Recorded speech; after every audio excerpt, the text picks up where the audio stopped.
Hey everybody, welcome back to the channel. If you're interested in real estate investing or creative ways to buy and sell property, then you're in the right place. Today we're going to be discussing seller financing. We're going to talk about what seller financing is, what are the pros and cons, how to qualify for it, and when's the best time to use it. So without further ado, let's get started. So what is seller financing? Essentially, seller financing is where the seller acts as the bank. The borrower purchases the property from the seller and makes monthly payments to the seller instead of a traditional bank. Let's use John as an example. Let's say John is a graphic designer and John gets paid per project. So there's some months where John's working on multiple projects or maybe one large project. Well, those months, his income will look fantastic. But then there may be months where John is not working on a project at all and he may have no income. Now at the end of the year, he may still make a good six-figure salary, but to a traditional bank, that type of income, especially if it has not occurred over multiple years, may appear inconsistent and John may not qualify. Well, John could still qualify with seller financing. Maybe he has 25% to put down. The seller would then record a mortgage at closing and sell their property to John.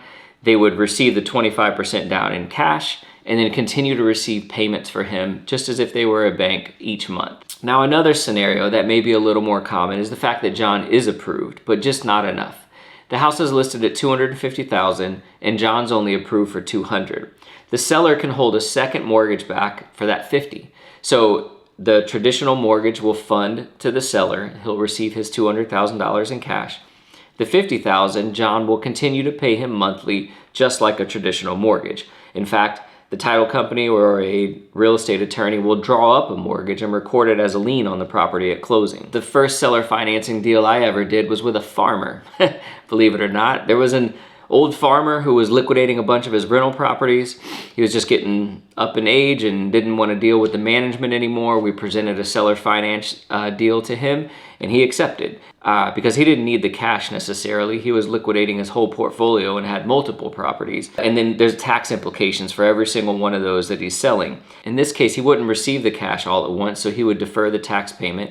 He would continue to receive monthly income with a decent interest rate, but there would no longer be liability or maintenance or anything that he had to take care of with the property. So it benefited him, but it also benefited our customer because they weren't qualified to purchase the property without this creative financing style. Now you may be saying to yourself, this sounds too good to be true. Why don't we hear of more seller financing deals? Well, just like everything else in real estate, there's pros and cons with seller financing. Let's talk about the pros first. One of them would be a fast close. This transaction could close in days or a week.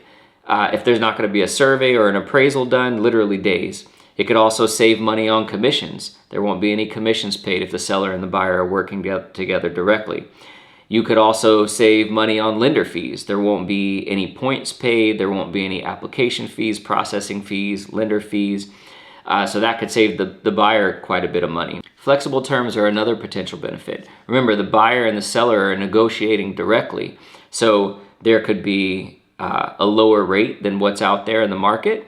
Let's say interest rates are at 8% and that's why the buyer doesn't qualify with a traditional bank. Maybe the seller's willing to accept 6.5% and that will allow the buyer to get into the property. There could also be an adjustable rate. There could be a interest rate that's lower in the beginning. It graduates to its full potential. So with the two parties negotiating on terms, they can be much more flexible. This also leads to the fact that it could be easier to qualify for seller financing.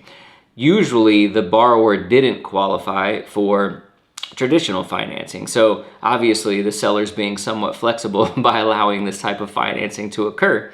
So maybe the seller would not have strict requirements on debt to income ratios or having been employed for a certain number of years. So it can be easier to qualify for seller financing.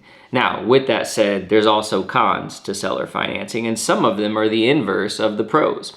For instance, rate. You could get a great rate with seller financing, or the seller that's offering the financing may be considering themselves as the lender of last resort and therefore charging higher than market interest rates. They know that you won't qualify at a traditional bank, therefore As the lender of last resort, they are charging quite a bit more than what the market is because this is your only way to get into a property.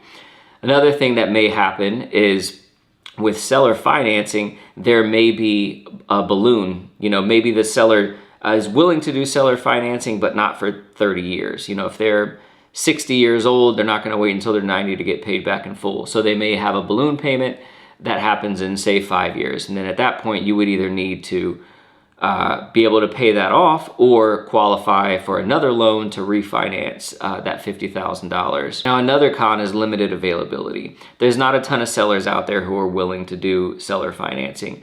Some people just want to sell to a traditional buyer and at closing get paid in full. So that can be a con. If this is something that you have to do, seller financing is your only option, then it can make it more difficult in the buying process because there's a limited number of people willing to do this type of transaction. So after hearing the pros and cons, if you decide that this is something that you would be interested in and you found a seller that's willing to take this seller financing journey with you, you may ask yourself, well, how do I qualify for something like this? Well, the short answer is that there is no standard format to qualify for seller financing because each seller is going to have their own set of qualifications.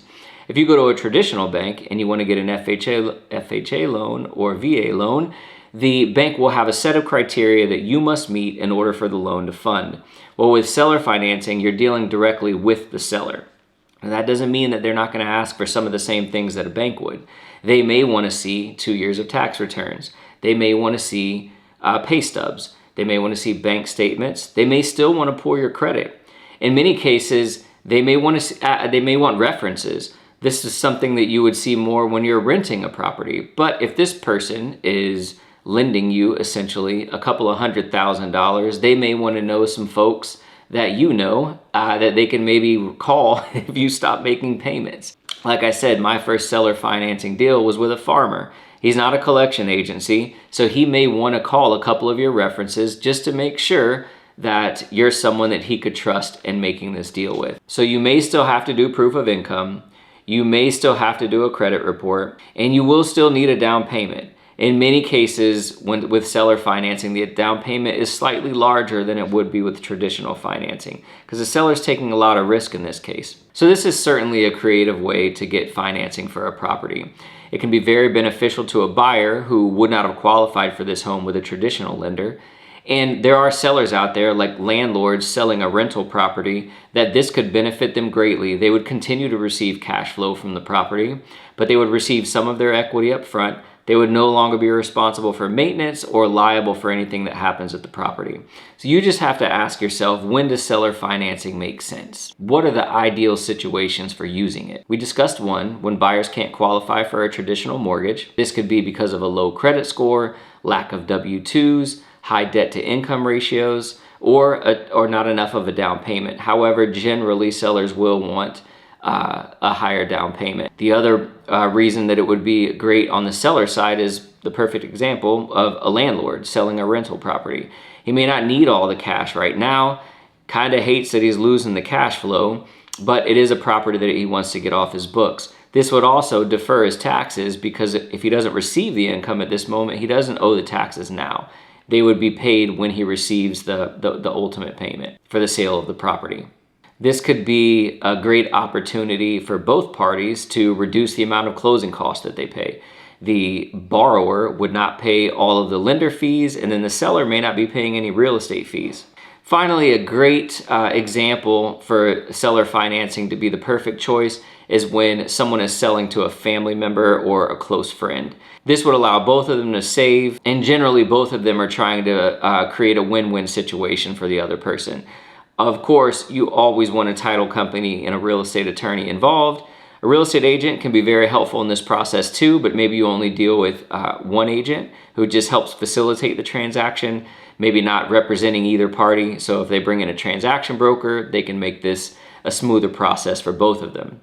I'm always available for questions concerning seller financing or anything real estate related for that matter. If you found this video helpful, don't forget to hit like, subscribe, and turn on notifications so that you don't miss any future real estate tips. Thanks for watching. I'll see you in the next video. Until then, happy investing.